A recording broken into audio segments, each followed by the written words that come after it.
The taste of Aconitum napellus, monkshood, is a disincentive to its use as a murder weapon. If your victim comments on the strange taste of something, there is bound to be suspicion if they are dead soon after. Its taste is very bitter, followed by a burning sensation and then a numbing of the mouth. That unique profile can lead to its identification, as happened in one well-known case. Dr. George Henry Lamson was a not very successful GP who was always short of money. He visited his disabled 18-year-old brother-in-law Percy John, who lived at a school in Wimbledon. Lamson took with him some Dundee cake and a new invention he had brought back from a trip to the USA. Mr. Bedbrook, the headmaster, offered sherry to drink, and Lamson asked for sugar to add to it. Then the doctor showed off a soluble capsule, making it possible to swallow medicine without tasting it. In front of the headmaster, Lamson filled a capsule with sugar and gave it to Percy John to swallow. After he had left, the young man began profuse vomiting and was dead within a couple of hours. Murder was immediately suspected, and Lamson was the obvious suspect as he inherited Percy John's money. A chemist came forward to say he had sold Dr. Lamson some aconitum, the most powerful of the alkaloids in Aconitum napellus. The problem was that there was at that time no chemical test for its presence, and Percy John had made no complaint about the taste of anything. The forensic investigator on the case had read about its unique taste, so he obtained a sample and tasted a tiny amount. And then, to see if it was the murder weapon, he tasted the dead boy's vomit. After that unpleasant initial test, he poisoned a number of rabbits with more of the vomit and some of the boy's remains. The forensic investigation was crucial in obtaining a conviction, because there was no clear evidence as to how the poison had been delivered. And that question, just how was Percy John poisoned, is still discussed today.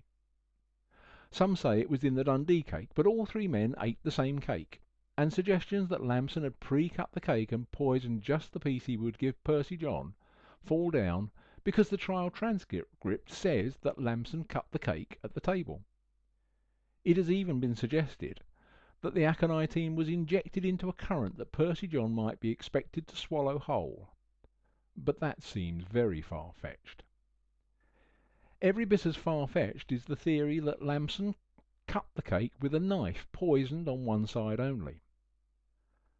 I think Lamson used the sort of distraction used by magicians. He had 2 boxes of capsules and opened both of them so that it could be seen that they were empty. Then he passed one box to the headmaster. The trial transcript quotes Mr. Bedbrook's evidence. While I was examining the capsule, which was empty, I saw the prisoner filling another with sugar from the basin in front of him with a small spade spoon. I could not say where he took it from. That's an important line, because I think the capsule came from Lamson's pocket and not from the boxes that were open in front of him. And here's what I think happened. This is the sort of capsule that Lamson would have had. Before going to Wimbledon, it is my belief that he placed enough aconitum into this capsule and replaced the cover. A fatal dose of aconitum for someone like Percy John would only have been about 2 grams, so it would easily have fitted into a small part of the capsule. I should say that for the purposes of this demonstration, I used ordinary table salt and not anything toxic. This is the capsule he placed in his pocket, separate from all the others. Then, while Bedbrook was inspecting one of the boxes of capsules, probably being watched by Percy John, Lamson removed the capsule from his pocket and used his thumb and 2 fingers to conceal from all but the closest inspection the powder already present. Next, he filled up the capsule using the sugar he had requested on the spurious grounds that it countered intoxication. Once he had enough sugar, he replaced the top of the capsule and did something sufficiently unusual that Bedbrook referred to it in his evidence. The transcript quotes the headmaster as saying, "Having apparently filled it with sugar, he said, 'If you shake it in this way, it will bring the medicine down to one end.' He then handed the capsule to the deceased." The shaking ensured that no one would notice that there were two different substances in the capsule. There is one other murder case I should mention.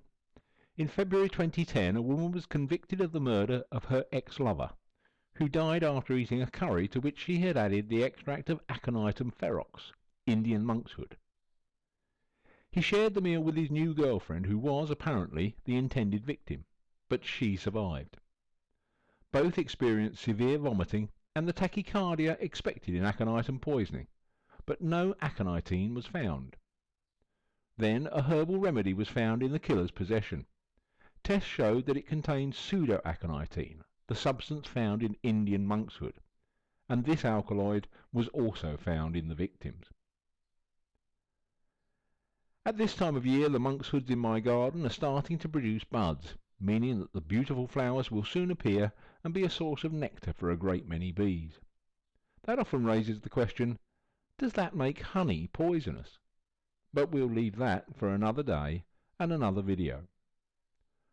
I'm John Robertson, and you can learn more about poisonous plants by visiting www.thepoisongarden.co.uk.